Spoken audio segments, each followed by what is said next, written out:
the Buckners, ladies and gentlemen. The Buckners pull the W. I had zombies too. Yes, you did. Yes, you had zombies. But this is zombie redneck torture family, see? They're entirely separate species. It's like the difference between an elephant and an elephant seal.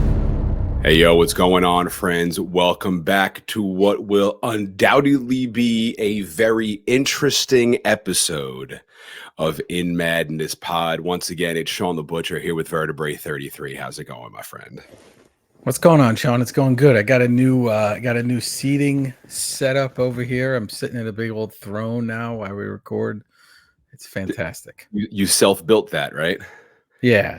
I have an unsafe leather chair on top of some platform that I made so I can be comfortable. If you've watched this on YouTube, you've watched Shawn stand perfectly fine and me fidget for like hours on end.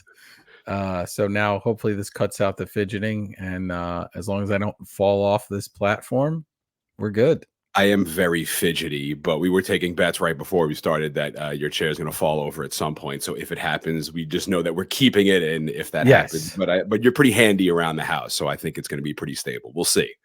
Yeah, I hope so. I mean, I'm not going to move a lot. And anyone who's listening, or sorry, like I'm describing it, but in the stars in the Enterprise. Yeah, 100%. You got the arm, you got the wide reach out. You look like all you need is some little light keypad next to you. Got to be comfortable. Maybe, I could wheel something over here and. Am I Spock? Yeah. Spock's way too smart. I got to be. Who's the dumbest member of the Star Trek Enterprise? Oh, I don't know. Not a Star Trek guy. You're a Star Wars guy. Yeah. You're Star. You'd much rather be Han Solo in that chair, right? Yeah. You're gonna start beef already. We haven't even gotten to the movie. Thank you for joining us for, I guess, episode 18. Me and Vertebrae were also talking about how we do ourselves a disservice with our numbering system because we've done way more episodes than 18, but in our own little world, this is episode 18. We are on the socials at In Madness Pod. We're on Threads, Facebook, Twitter, Instagram, inmadnesspod@gmail.com. Vertebrae, I finally checked the email today, and we have quite a few emails. So I think when we hit our 0.5, I'm definitely going to read some emails. I have a note so I won't forget that. And like you mentioned before, we are on YouTube. We've been doing this show for a while, and I had somebody go, "Is the show on YouTube?" And I'm like, every time we start the show, we say we're on YouTube. Check In Madness Pod on all the socials on YouTube. We are everywhere. In Madness Monday, the best day of the week, which used to be the worst day of the week. Now dropping brand new episodes of In Madness every single Monday. Before we get into our movie and all that, we very recently celebrated our birthdays in accordance to when this podcast is going to drop. I'll put it out there. I'm the 24th. You are the 27th. We are right there near each other. Libra family in the house. That's right. We went out to dinner. I love how the hibachi guy was fucking with you the entire time. It was one of the best parts. He probably looked at this guy and was like, "This guy never leaves his house. Let's mess with him." He was having such a blast with you. We took our not our very first photo together, but a very recent photo of us, because the last one we have, I think, was from 5 years ago at Comic-Con. We took a photo, posted it at In Madness Pod on the socials. And thank you very much for the Godzilla book. I appreciate awesome. amazing, Sure thing. Yeah. I got to get you something movie related, and it was awesome. Thank you. Can I say thank you to your girlfriend for setting it up and getting me out of the house and checking to make sure I'd be out of the house.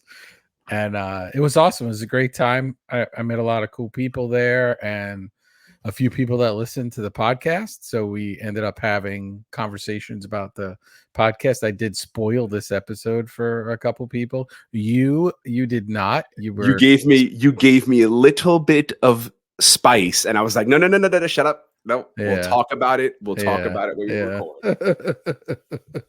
That's what happens, when somebody's flinging broccoli at me. I want to start talking about movies. Catching it like a seal. That was a good dinner. We all had a good time. We were drinking sake by the gallon, and I love hibachi. It's one of my favorite things to do. But if it was your birthday recently as well, then happy birthday to you.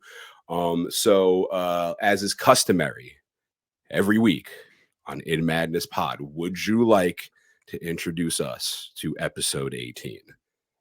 That could be the most controversial episode we've done so far. More so than Lucy? I don't think so. Maybe. The Cabin in the Woods, released April 2012.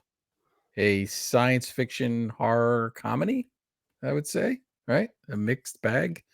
Directed by Drew Goddard in his directorial debut. Written by him and Josh Whedon. Produced by Josh Whedon. Soundtrack by David Julian. There is not a soundtrack on vinyl, so there needs to be. I do not have it because it does not exist. Okay. I knew you were going to ask. Okay. Goddard was also the writer of Cloverfield, which I know that's a movie you absolutely love. I mean, let's do it. Let's do it. He was later the executive producer and showrunner for Daredevil. And then just recently in January, he was revealed as one of the James Gunn's assembled crew to kind of map out that overarching new story for the new DC universe, which includes a Swamp Thing movie, which I have mentioned probably at least once a week since it was announced it would happen. But we're waiting patiently. The cast for this, we're going to run through I have a lot of lists for this episode, Shawn. Okay. I'm just letting you know, in between you yelling at me, I have a lot of lists for this episode. Okay. All right. So we've got Kristen Connolly as Dana Polk. Should we go through the I mean, listen, we're spoiling this movie, right? Are we spoiling it right now? Yeah, go ahead. Give the rundown. Right. Give the rundown. The movie spoils itself. Yes. Right away as almost immediately. Yeah. As Dana Polk, college student, she's designated as the Virgin. Chris Hemsworth as Kurt Vaughn, a sociology major and football jock, designated as the athlete. Anna Hutchinson as Jules Loudon, pre-med college student, Kurt's girlfriend, and she is the whore. Fran Kranz, she's the college student who's designated as the fool. Right? That's Marty. I said she, but that's Marty. Marty. Our hero. My guy. That's your guy. My guy. See, right then and there, I think you should love this movie. We'll get into it. We'll get into it. All right. And we got Jesse Williams as Holden. He's his football teammate, and he's the scholar. So we've got our 5. Then Richard Jenkins as Gary Sitterson, one of the technicians from the facility. Bradley Whitford as Stephen Hadley, another technician, and those guys are awesome. Incredible. And then there's a couple other random folks, and then we get to the big one, the director. Sure. Well. Yeah. Let's not. When we reveal that one. Yeah, we'll reveal that one at the reveal. Okay. But I do, before we get into it. Go ahead. So they were sued. And I always bring this stuff up because, when you do the research, you see it. There was a novel that came out, and it was kind of a genre commentary. And 5 friends head to an isolated cabin and are picked off one by one. The main character comes to realize that they're being watched by a third party. And then at the end, their twist is they're actually taking part in a reality horror film. Okay. Right. And the book ends with the movie's director explaining how each murder was faked and how the production was staged. So sounds a lot like this movie in some ways and not a lot like it. And the judge didn't think it was enough to do anything with it. So it didn't pan out, but I have to be fair. I brought it up before on our buddy James Cameron. And so I got to bring it up again. I would say influences on this movie: Friday the 13th, Evil Dead, Night of the Living Dead. Yeah. Name it. it exists. There was a novelization. You know, I love the movie novelizations. So Tim Leibon did it, and I think I might want to read it. It's got more details on a lot of the monsters, and it goes into some more backstory on some other characters that we won't spoil everything. We'll get to it eventually. But I think that kind of sets it up. Although I want to know, Shawn, are you going to tell me what you think of the film? Okay. So here we are, episode 18, Cabin in the Woods, right? Everyone's been telling me I need to see this movie. And when I'm like, I haven't seen it, they get mad at me. Was this your first time seeing this movie? It was not. Okay, so you've seen it before. I've seen it before. My question is, what made you change your mind during Killer Clowns to flip this from we were going to do Conjuring, full inside baseball here. And in the middle of it, you flipped it on me. And instead of doing Conjuring, we decided Cabin in the Woods. Was there a moment during Killer Clowns that made you change your mind? Yeah, because I was like, he's going to make me talk about Killer Clowns for 2 hours. I'm going to make him talk. No, I'm just kidding. That's not the reason. That's not the reason. The reason is I thought, and I still do think, that this movie fits in perfectly with what we've been doing on this podcast. Okay. Right? Because it's a mix of horror. It's a mix of horror, sci-fi, a quirky comedy, Lovecraftian stuff, kind of the love of genre filmmaking, and I thought it fit in perfectly with what we had been doing, and we kind of led up to something like this. So, I mean, my thought going into it was, you think it's one thing. I thought Cabin in the Woods, you see the poster, I'm like, all right, I'm going to go see this horror movie. But then very quickly, it becomes apparent that this is not the movie you're going to get. So because I didn't know, it really took me out of it. And I was immediately sort of disappointed. Okay. Not to say, I mean, I'm sure I know for a fact a lot of people love this movie. And this was my first time viewing it, really paying deep attention to it. I know I've seen half of it before. Then I know I've seen the full thing, but like half paying attention before. So I was like, all of these parts of this movie are familiar to me, but I really didn't know the story too well. Seeing the story and the way that they did it, the following notes dictate the thoughts in my head as this movie is happening, and I'm trying to understand what is going on in this movie. Okay. So that is going to be our journey through Cabin in the Woods for episode 18 of Id Madness Pod. Okay, so I do feel like I have my work cut out for me. I got you. I gotta bring you into this film. I mean, a lot of it is me seeking understanding and kind of understanding on my way, but maybe what I'm understanding might just be Shawn facts, and it might be nothing at all as to what's actually happening in the movie. They do play loose and fast with a lot of actual facts and some of the world building as well. So we get into it.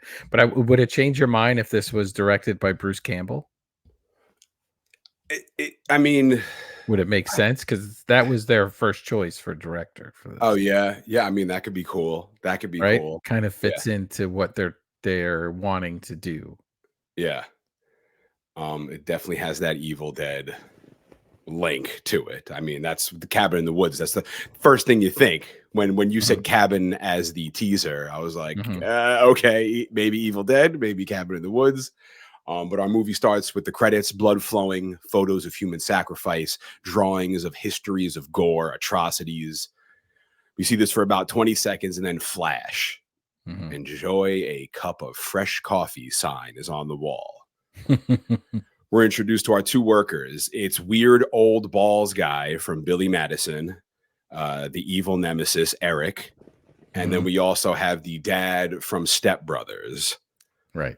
Or Sitterson and Hadley. Yes, old balls guy is Hadley, and Step Brothers' dad is Sitterson. So I know these to be comedy guys, and I'm like, okay, weird. I thought this was a horror movie, and immediately I got these comedy guys. They're talking about the kids. Yep, what's up? And a very generic sort of like employees, even their shirts, just white shirts. Yep. Drinking lousy coffee from a machine. Talking about their kids, their wives, their women problems while getting coffee. And then it hits me. I'm like, okay, this is a comedy horror movie. So the convo they're having is funny. It's about Hadley's wife screwing all the drawers closed so their kid that hasn't been born can't get into them. He also says it takes him 20 minutes to get a beer now. So even in this movie, he's still a total dickhead, just like he was in Billy Madison. And so I would say right here, we already get a little bit of foreshadowing, because we're talking about these child-proof locks and feeling safe from something that's going to happen. And the ironic part, right, is we find out what his job is. And his job, a big part of his job, is keeping humans safe and out of harm's way. And I think he just probably wants to, it's a crazy job. So I think he probably just wants to come home and unwind and grab a beer and not feel like he's got to go through all this rigmarole to do anything, just like he has to do at work. Is that his job? Because I feel like it was the total opposite. We're going to have to discuss as this movie goes on.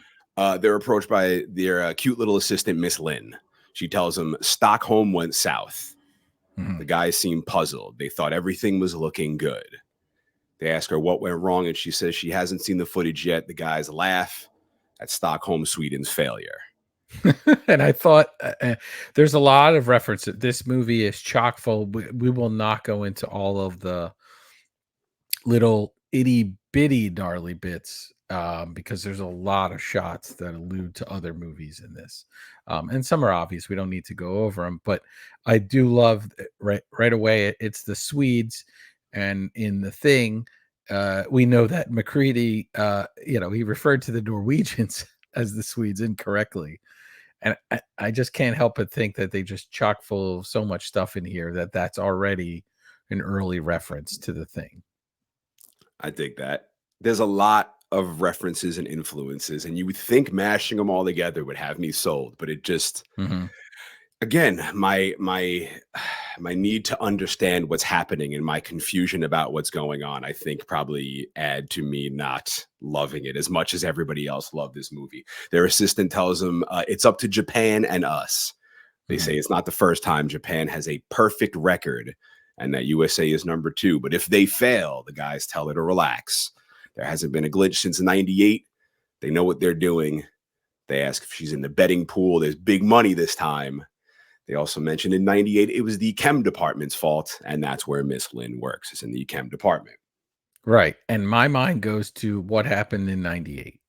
Yes. So I start looking around to see what horror movies came out in 98. And there was a movie called The Faculty. Josh Hartnett, right? Yeah. Josh Hartnett, were his eyes open or closed in that movie? and that movie, I haven't seen it, but I was trying to research it a little bit, and I think it doesn't go the way you would think the ending of that movie would go. So I also believe I wonder T-1000 is in that movie as well, I think. Yeah, I wonder too, like, I think Halloween H2O maybe came out that year too. I don't think they're referring to that, but yeah, interesting. Yeah, I didn't know what happened in 98 either. The guys drive off in their golf cart. Hadley's annoyed. Everyone's so stressed. Sitterson is sipping his coffee from the rim. He's like, "Do you want to come over? Help me liberate my cabinets on Monday." And Sitterson doesn't answer. Hadley goes, "Are you even listening to me?" Then everything stops. And then we hear this loud, horrifying scream. And across the screen, bright red, bold ass letters, "The Cabin in the Woods." So I'm like, okay, what the hell is going on here? And what is happening in this movie? They're messing with us right away.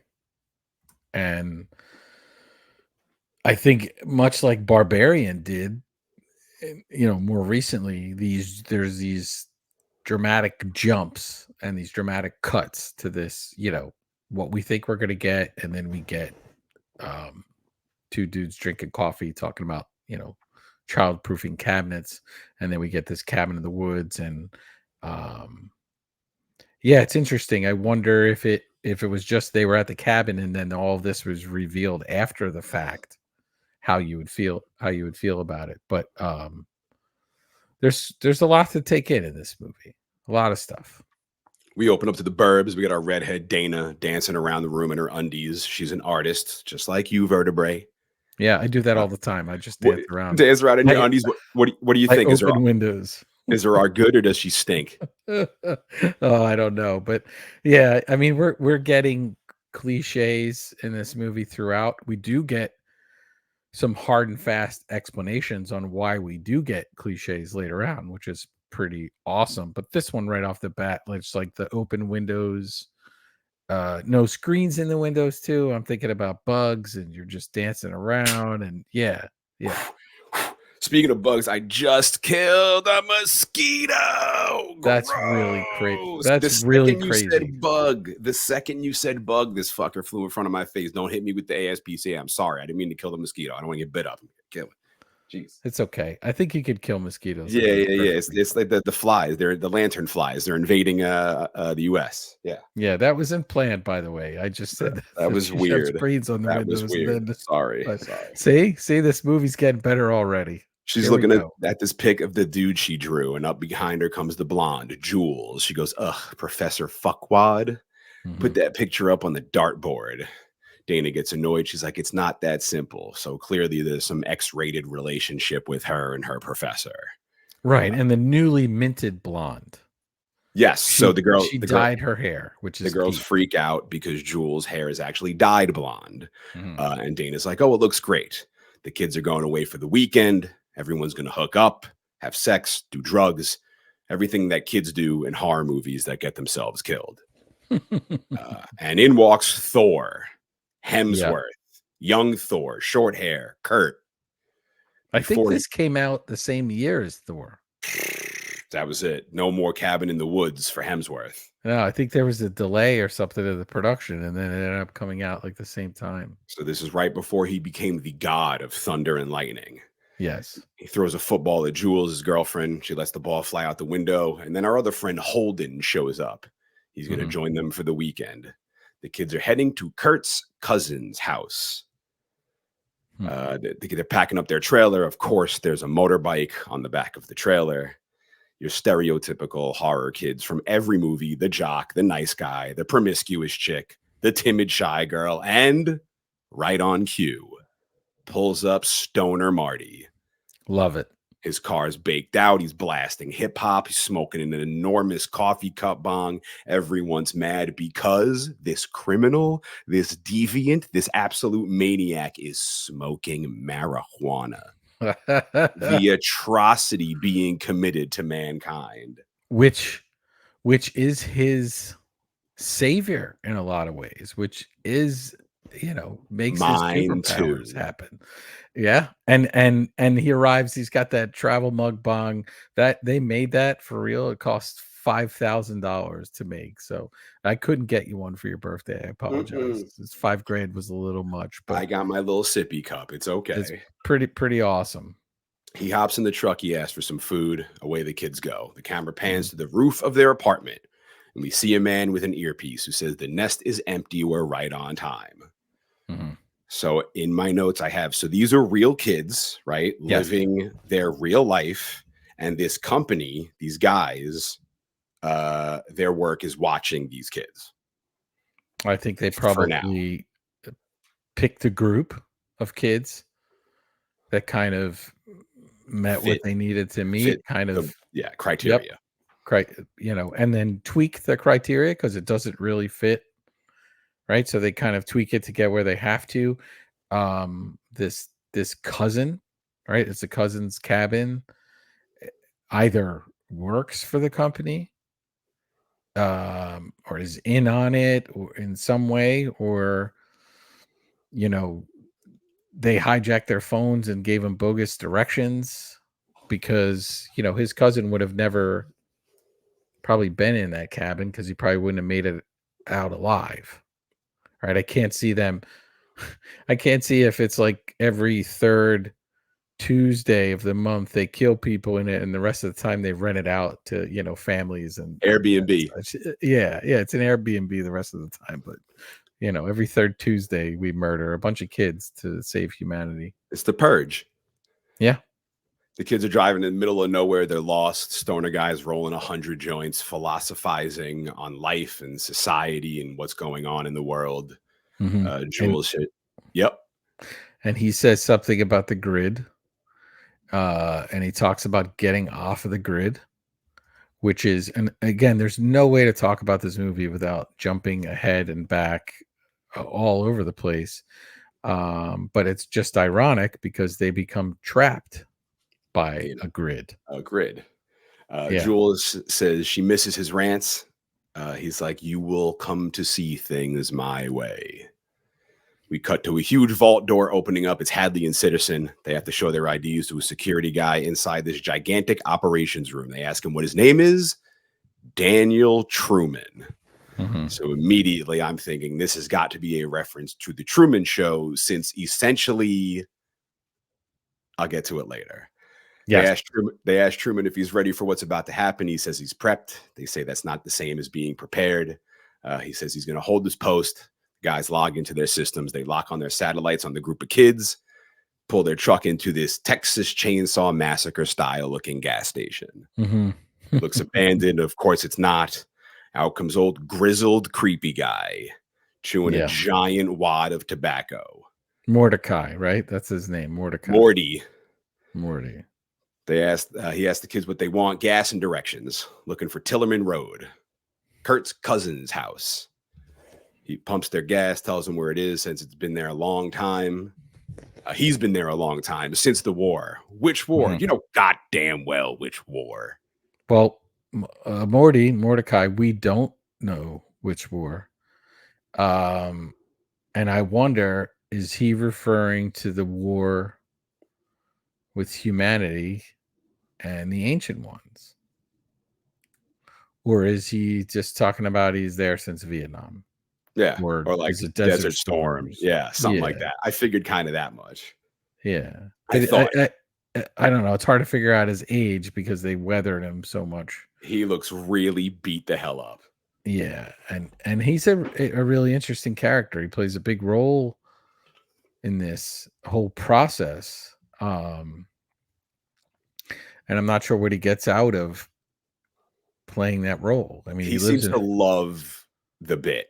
He seems very dedicated to the character. And we can get into it later, what I sort of feel is going on with him, but that'll reveal even more about the movie. So we can wait. He calls Jules a whore. The guys have a standoff. Holden stops everything. Grizzled guy tells him they got enough gas to get there, but getting back is what you need to be concerned about. After a few more jabs back and forth, the kids go on their way. They're driving on a cliff, Shining style.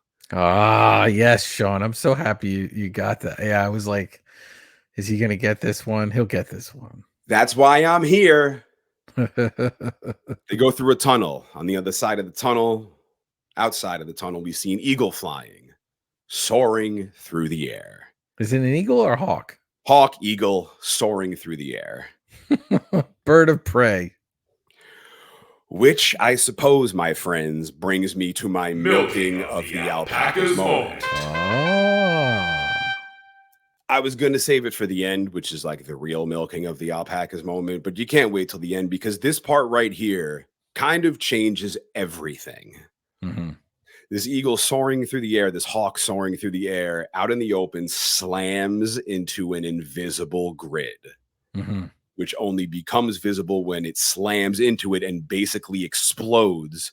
The grid shines and sparks for a second like an electric fence and fades back into being invisible.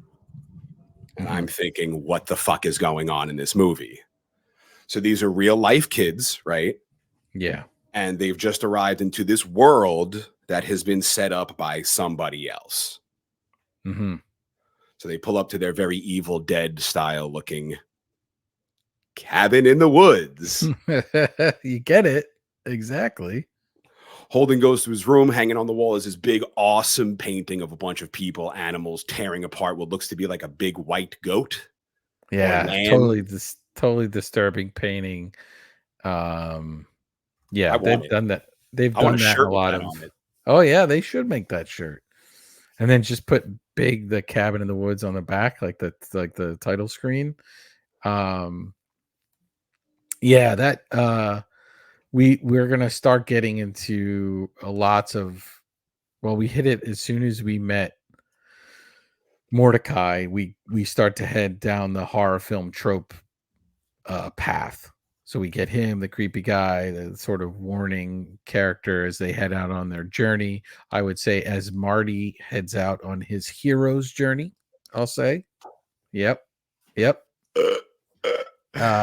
And first part of a hero's journey often is going into new spaces and meeting weird characters, much like in Star Wars when they end up in the cantina and there's all these characters that are there. Bringing in my Star Wars couldn't reference. wait to bring up Star Wars. Yeah, I got to get it into every single episode. But that's a big part of the hero's journey, and so we're headed on to it for Marty. Marty, I believe, is the hero of the film. Well, Holden's not having it. He doesn't want this big creepy ass painting on his wall, so he takes it off. And he finds Dana staring back at him on the other side of the room. He freaks out. She doesn't, because it's a two-way mirror. In her room, she's looking at herself, and then she starts undressing. Holden has a conflict of interest, but like the gentleman he is, slams on the wall to let Dana know what's up. They switch rooms. She goes in his room, and right in front of the mirror, he starts taking his clothes off with his young shithead body and six-pack abs and no herniated discs, this bastard. You know what, though, Shawn? Like, all right, let's figure this out. How far do you think they traveled to go to this? It's in one day, right? 2 hours, 3 hours. Not far, right? They both got there and immediately needed to just change start clothes. ripping it off. Well, they were going to the lake. I think they said. Right? Or was that later? I don't know. I don't know. I mean, that's what these kids do in the movies. They get there and everyone just starts getting naked. But he only had one bag with him, and when he leaves the room, he just says that one duffel. How many clothes are in that duffel bag? It's like the Killer Clown's clown car or something. What else? There's a popcorn gun in there too. Cotton candy guns.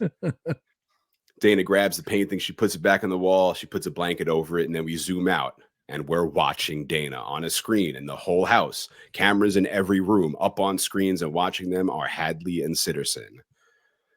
Who goes, places everyone, we are alive. Okay, so these are real life kids. Again, they are in someone else's scenario, just like the Truman Show, I'm assuming. I feel like this is Truman Show horror movie. Yeah. And with a big statement on other horror movies and free will and choice and determinism. It touches on a lot of things. On the surface, you're just going to say they're addressing horror movie tropes and messing with us in that way, very tongue-in-cheek. But if you dig a little deeper, it starts to have you question other things as you go along. Hadley tells engineering that there has been a room change, so they are tracking every one of these kids' movements very closely. In walks Miss Lynn from the chem department. She has the kids' blood work. They monitor their levels and want to up the dosage to increase libido. Hadley and Sitterson agree. She asks if they want to pipe it in or do it orally. Right. So they are fully in control of these kids' surroundings. Everything they do.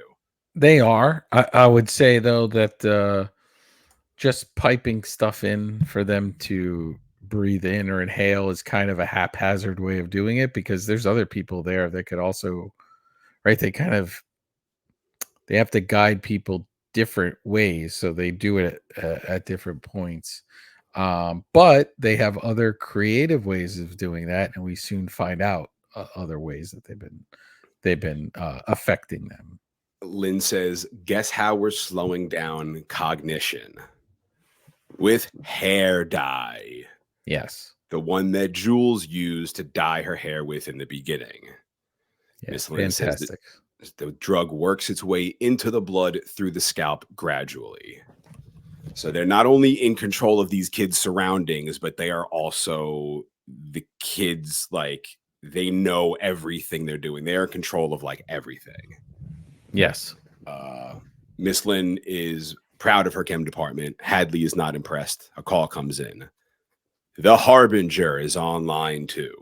They want to take a message. The guy on the phone's like, he's really pushy. So they begrudgingly take the call from the Harbinger, who is our grizzled old gas station clerk from the war.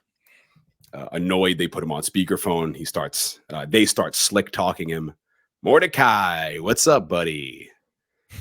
Dramatically, the Harbinger's like, the lambs have passed through the gate. They've come to the killing floor. And the guys in the office are like, yeah, great job. You started us off just right. Talk to you later. But Mordecai is all about his role. He continues on. Their blind eyes see nothing of the horrors to come. Their ears are stopped. They are God's fools. And Hadley says, that's how it works. Mordecai says, cleanse them, cleanse the world of their ignorance and sin. Bathe them in the crimson of... Am I on speakerphone? And then he stops being dramatic. Miss Lynn and Citizen are there laughing their ass off. Mordecai gets annoyed. He says that's very rude. Hadley's like, all right, I'll take you off speakerphone, but still has him on speakerphone. So he continues. The Ancient Ones see everything. Again, they all start laughing. Mordecai gets pissed and hangs up. The kids all run and jump into the lake. I guess that's hold on. Back up. Yeah. First of all, we get the official Ancient Ones reference, which is a clear reference to Lovecraft stories and what were the great old ones. So they were, that's where you'll get the Cthulhu mythos and all these creatures that are bigger than we can even comprehend, who've existed longer than us, and they're eventually going to come back to take over. So that's very clearly from Lovecraft. Also, in this, I start to question, having seen it a few times in a row now, like the Harbinger, Mordecai, is he a follower of the Ancient Ones? Or is he another actor in this performance that just sort of drops it when they put him on speakerphone, right? So he gets annoyed, he drops it, his voice changes a little. Or is he a creation? So we were worried about him living there and everything, and we're going to find out later on some of this other stuff. So is he actually just a creation? I wouldn't doubt it. He fits. Or maybe they picked him since the same way these kids fit their narrative. Maybe they picked him because they're like, oh, this is our guy. But no, maybe he 100% could be like the werewolf or whatever. Right. So he fits that. Maybe they promised him, eternal life or safety or whatever, Maybe he was like the boat guy from 30 Days of Night, and they're like the vampires, and they're like, hook us up with some food and we'll take care of you. Yeah. They all maybe. I like it. They all start laughing. Mordecai gets pissed. He hangs up the phone. The kids all run. They jump into the lake. Inside the control room, we see all the kids' levels. They're being monitored. The big-ass jar of money. Everyone's betting on the kids. Hadley says, did you see who they picked? They're practically giving their money away. Citizen goes, yeah, you should talk Aquaman. And that lake and dock scene is very Camp Crystal Lake. Very 100%. Hadley gets annoyed at the Aquaman comment.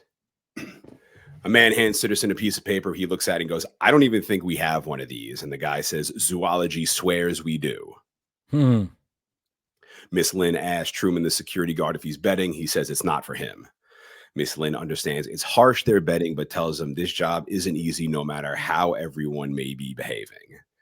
Truman asks if the director knows about this downstairs. Hadley interrupts, saying the director doesn't care as long as everything goes smoothly upstairs, as long as the kids do as they're told. Truman says the whole thing is fixed. How can you wager on it when you control the outcome? Hadley says they just put the kids in the cellar. and the kids take control from there. They have to make the choice of their own free will, or else the system doesn't work. Like the Harbinger, he wears a sign that says, "You're gonna die." Why do we put him there? It's the system. They have to choose to ignore him, choose what happens in the cellar. We rig the game if we need to, but in the end, if they don't transgress, they can't be punished. So there is your discussion on choice and how much they're a part of this scenario and how much they're squeezing them down paths. And we can get into it later on of just why do you need to go through this whole thing? But and I have a theory on that. But yeah, we're getting the discussion. Sean's like, oh, good, you have a theory on that. I love your theories. I love the menu, Charlie and the Chocolate Willy Wonka's Chocolate Factory theory. That was great. Still have to do a side by side on that. Yeah. They asked Truman one more time if he wants to bet on how the kids are going to die. Angrily, Truman says no. Hadley puts out his hand and Miss Lynn puts a wad of money in it. Betting time is up. Sitterson screams, "Let's get this party started." Then we flash to Thor, Kurt, pouring beer, screaming, "Let's get this party started." And then do you want to discuss the screen that they're writing all the bets on now or later on? Well, like the whiteboard? Yeah. It's I mean, I'm gonna yeah. Okay. The kids put on their music, they start dancing. You see the guys in the control room also dancing. Everyone's having a great time.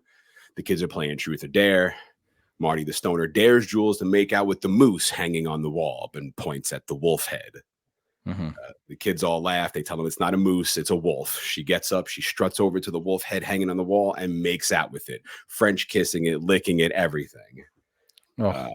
They continue the game.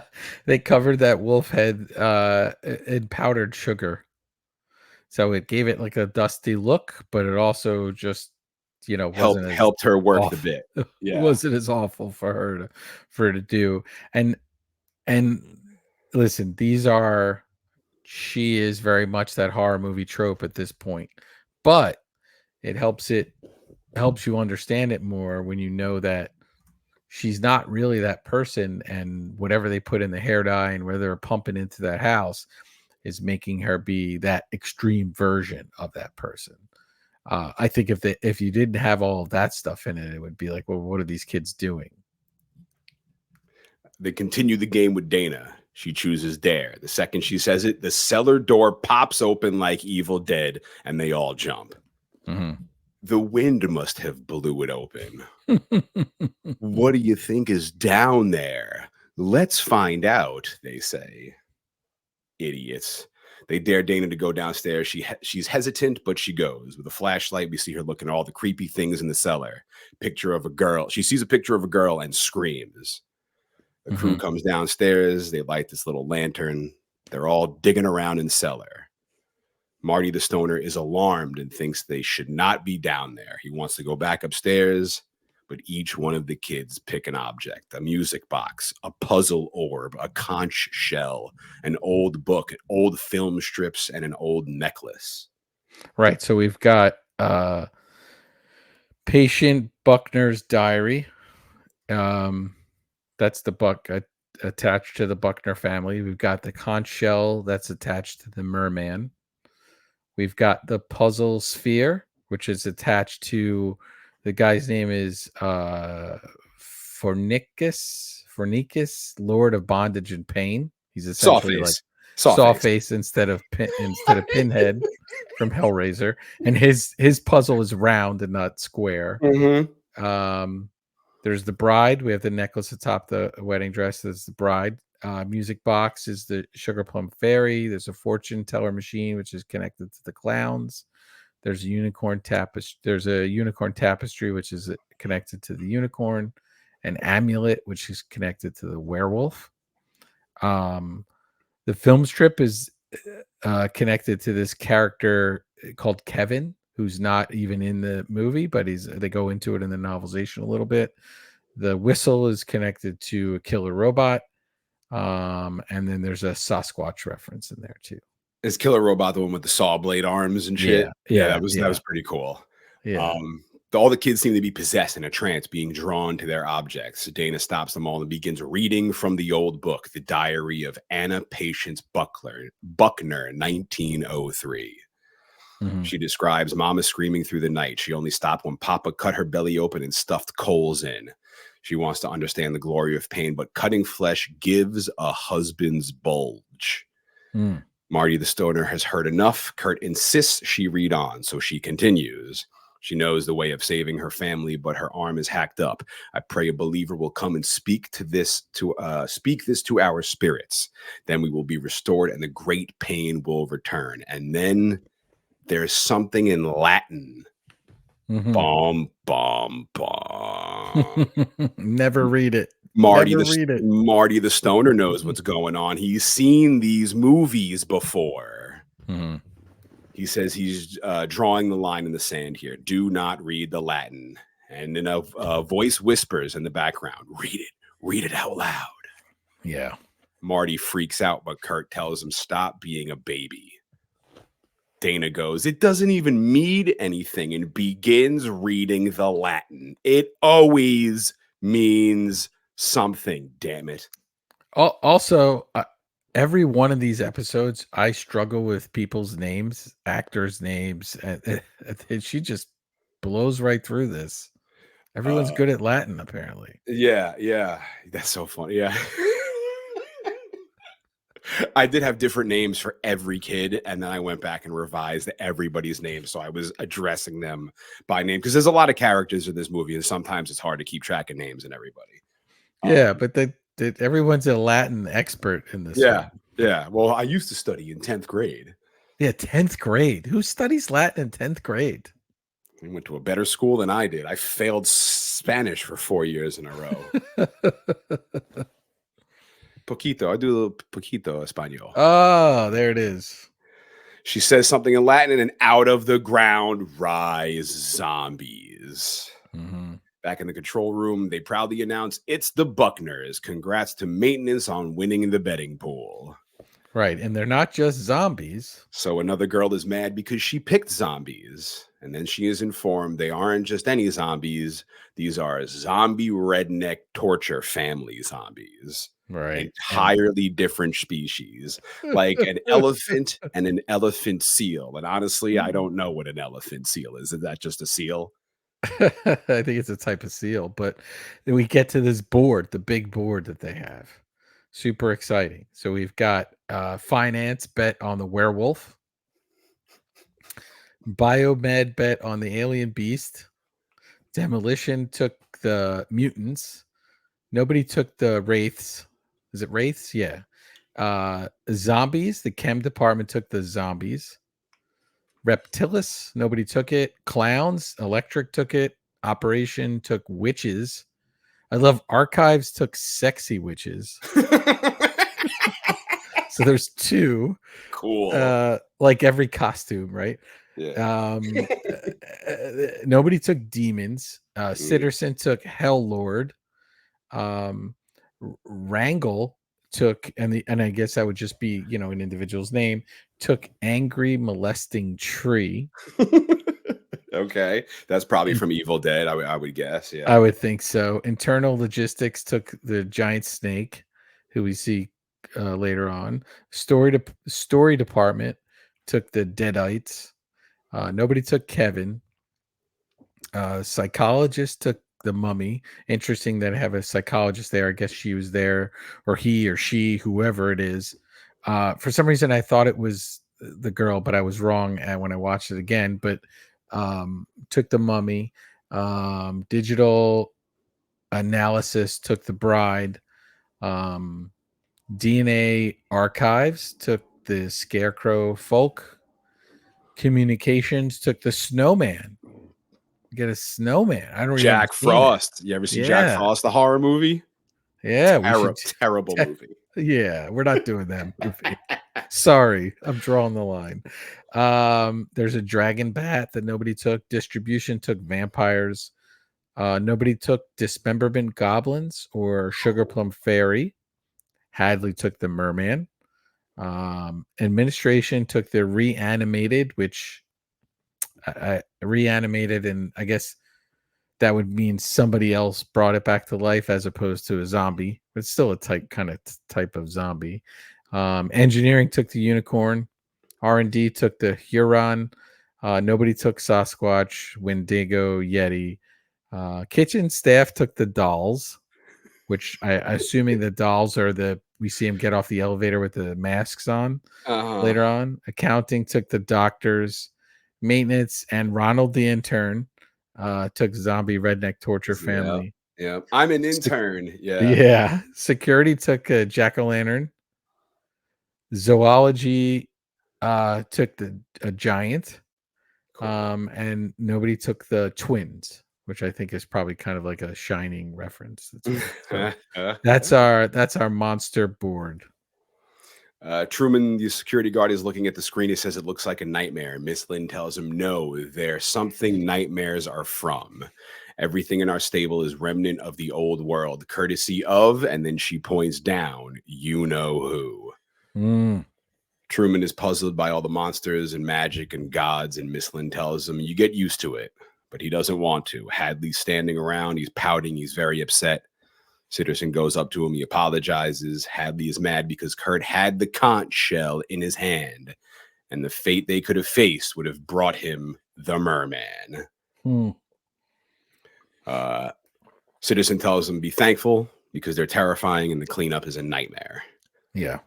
They stare at the screen. They see they have conjured the Buckners. We have 100% clearance rate, which I'm guessing means that guarantees they kill all of their victims. Yeah, I would think so. And the Buckners are based off of real characters in history.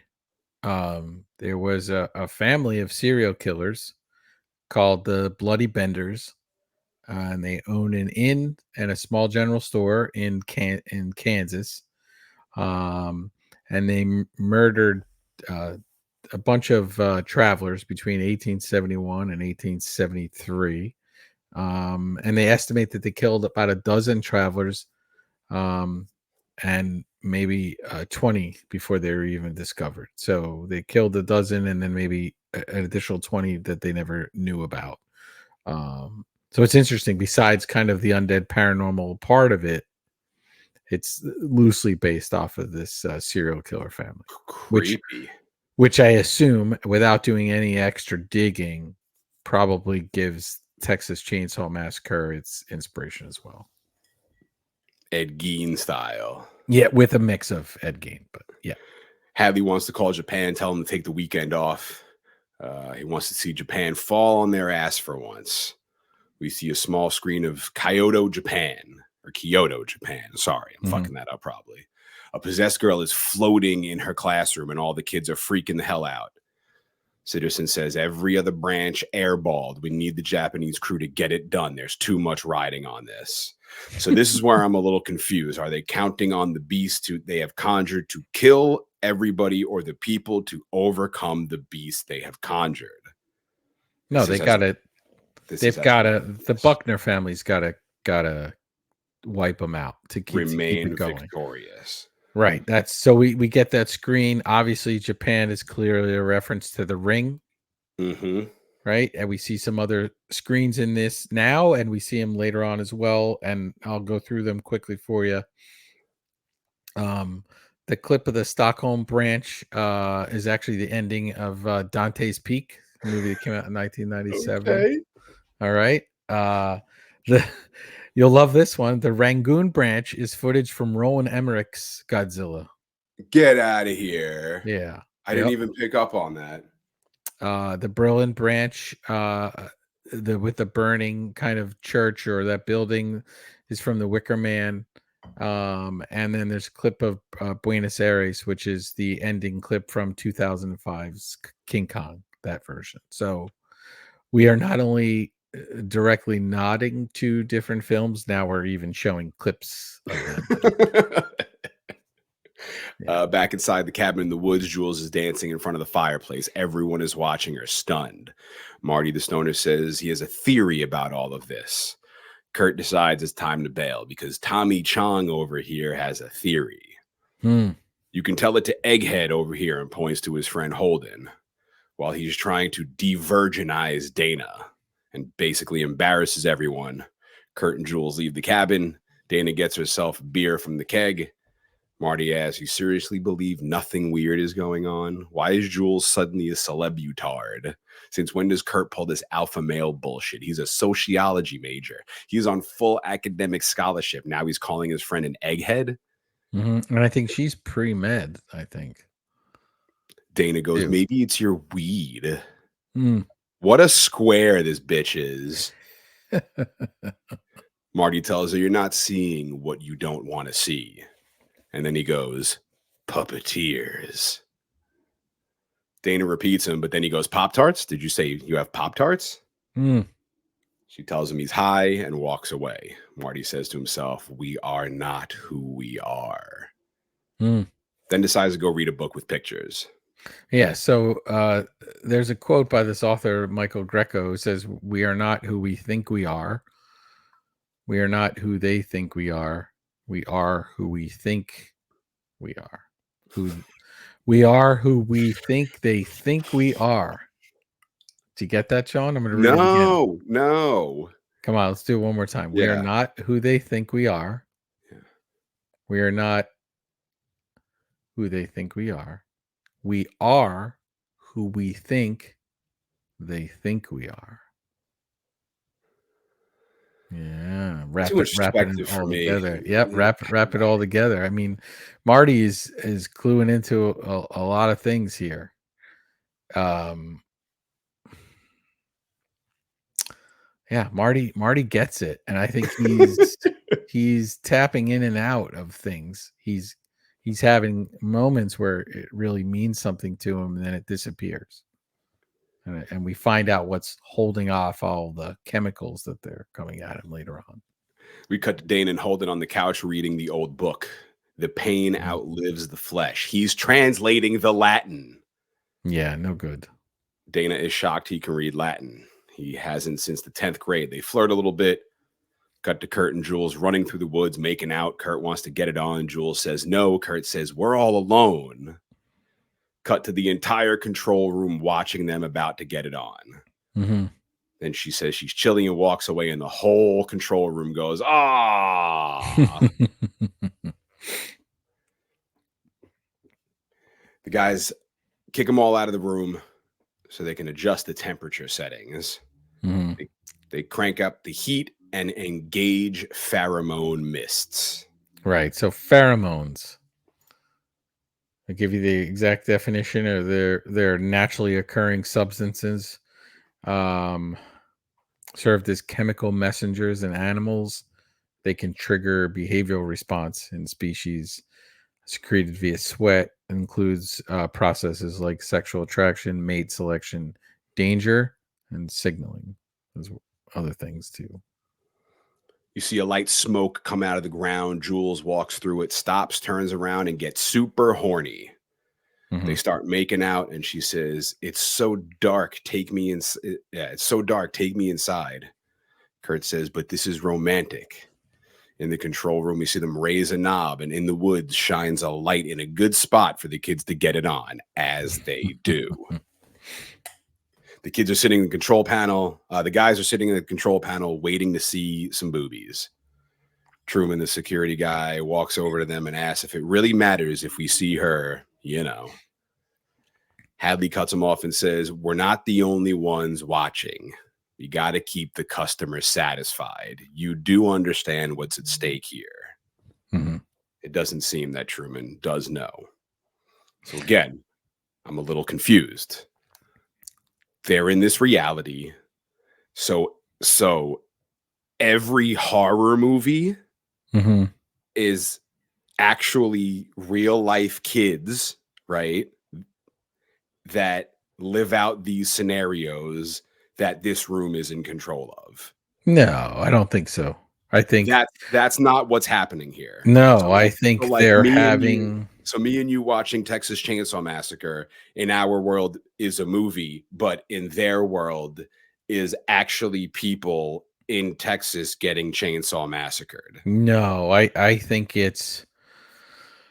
They mention later on that it's changed through time. and I can get into it, but I think the Ancient Ones are messing with them in a lot of ways, and they're just saying, okay, this is what you like, this is what your society's about. You've got to do these tropes, and we're going to manifest these characters that are reminiscent of characters from your film, from your art, and we're going to use them against you. I don't think, like, Sawface is based off a Sawface movie that happened, and lo and behold, he actually exists as a character in real life. Like, I don't think that's the case at all. These are not, you know, reality films that are now horror movies. I think they're using the tropes of horror to push humans buttons and make them do what they want to do, make them dance like puppets for them. See, that's where I got confused, because I felt like what they were doing was actually a horror movie, but it was actually a reality horror movie. Mm-hmm. I think it's kind of like, people from other countries are like, oh, you're American, you wear, or they used to be like, oh, you wear blue jeans and you got a cowboy hat and you whatever.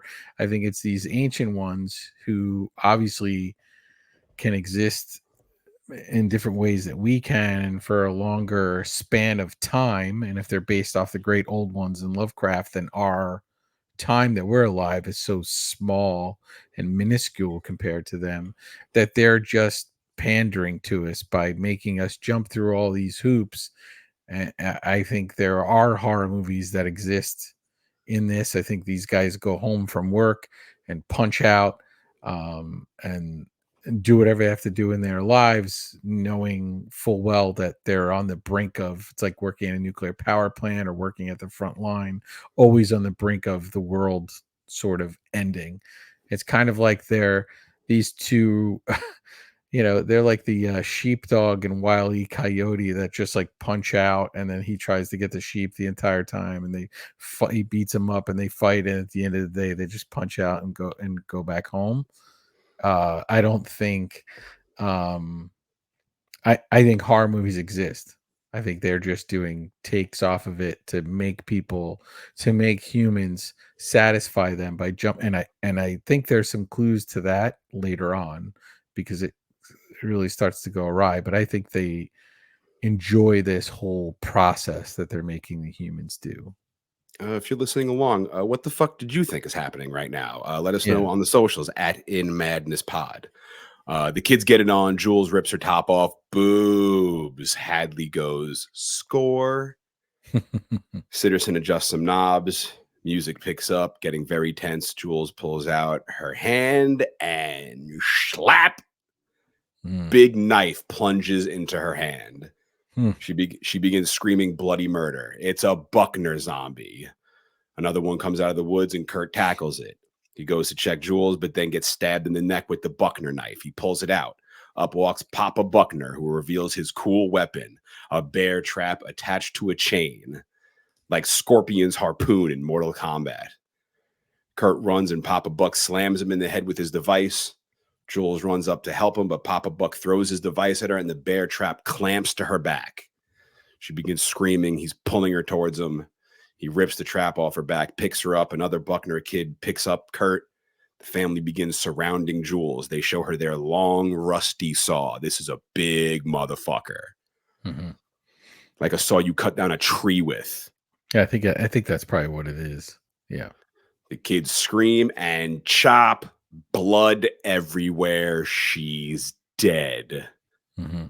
Cut back to the control room. The guys seem sad. Sitterson says, "We offer this in humility and fear for the blessed peace of your eternal slumber as it ever was."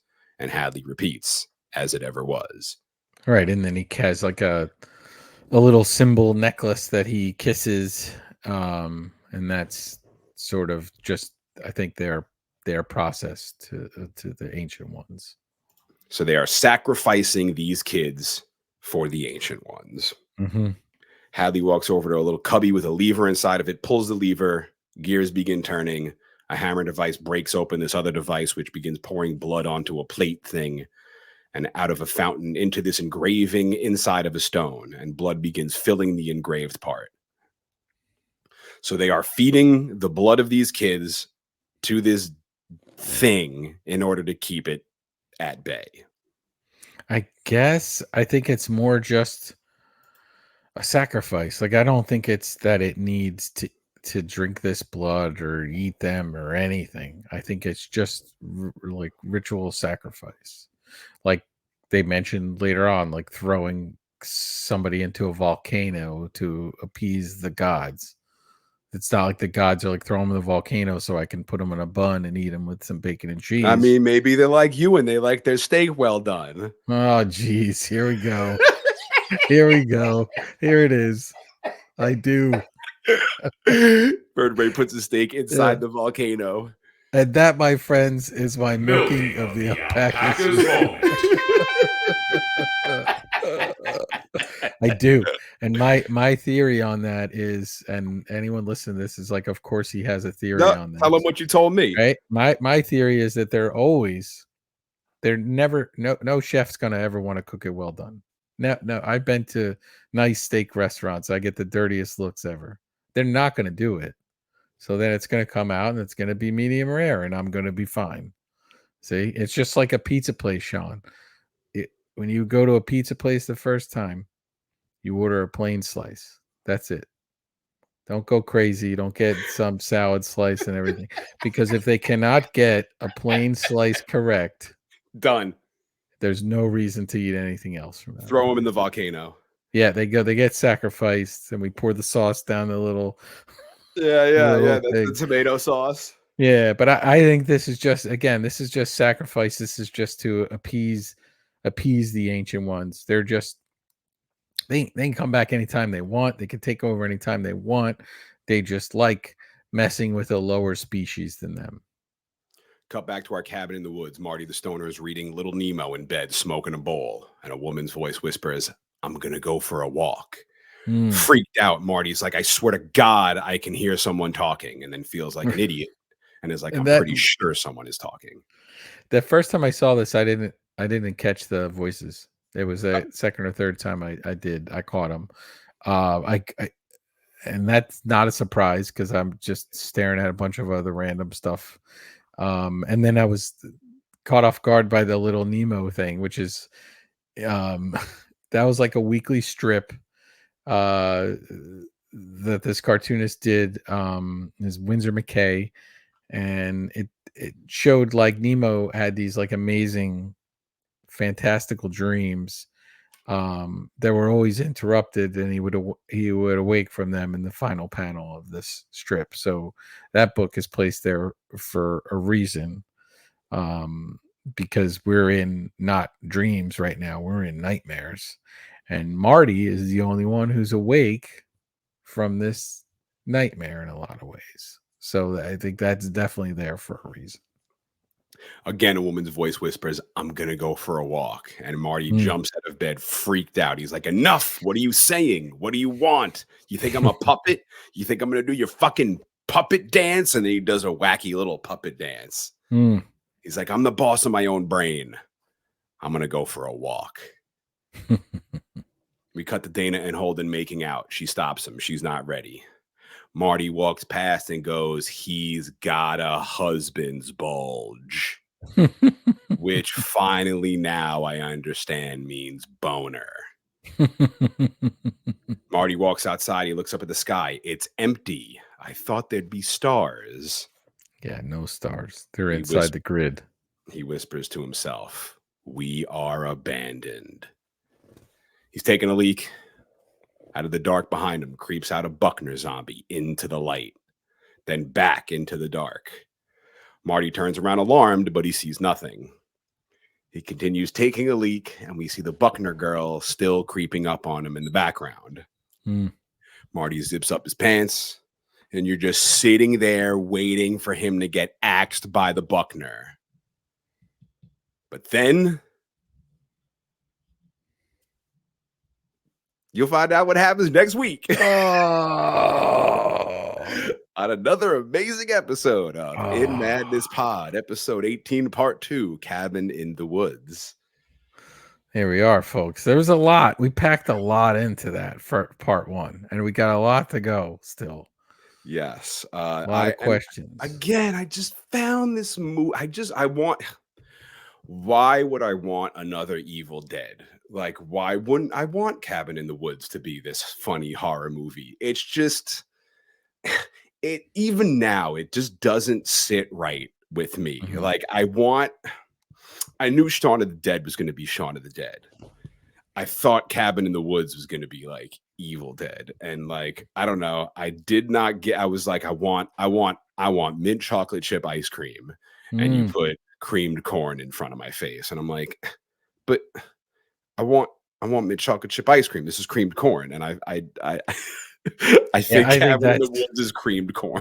I think that's an unfair assessment. I would say that you wanted mint chocolate chip and they gave you Rocky Road in its place. I guess this movie has a lot going on. There's a lot of statements that they're making about society and how we view violence and how we relate to each other and how we worship and what we do to worship and whether we have free choice or not. There's a lot to unpack in this movie. This movie is full of a ton of gnarly bits.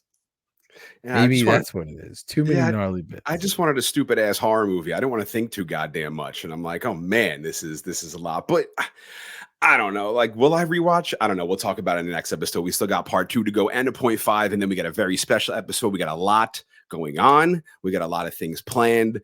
We've gone over our hour markers, so let's we're gonna kick it for episode 18, wrapping up part 1, Cabin in the Woods. We will see you in exactly 1 week from now, unless you're listening the day before the next episode comes out, in which case we'll see you very soon for episode 18, part 2 of In Madness Pod, Cabin in the Woods Vertebrae. Thank you very much. It was a goddamn pleasure.